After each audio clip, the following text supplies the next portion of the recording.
آزمائش پر صبر کرنا۔ آزمائش اللہ کی طرف سے ہوتی ہے اس دنیا کے اندر۔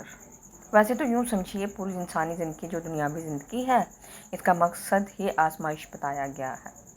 خالق الموت والحیات لیبلواکم ایکم احسن عملا بلا یبلو آزمانا۔ اللہ تعالیٰ نے یہ موت اور حیات کا سلسلہ پیدا ہی اس لیے کیا ہے تاکہ تمہیں آزمائے کہ کون تم میں سے اچھے عمل کرنے والے، جس کو علامہ اقبال نے بہت خوبصورتی سے بیان کیا۔ اس مضمون کی جو ہے ترجمانی کی ہے۔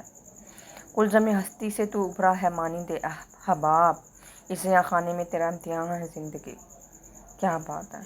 یہ گھڑی محشر کی ہے تو عرش محشر میں ہے، پیش کر غافل عمل کوئی اگر دفتر میں ہے۔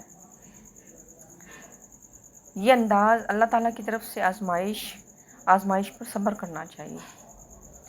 تو ناظرین ویڈیو کو لائک، شیئر اور سبسکرائب کریں اور کمنٹ میں اپنی قیمتی رائے سے ضرور آگاہ کریں آپ کو یہ ویڈیو کیسی لگی۔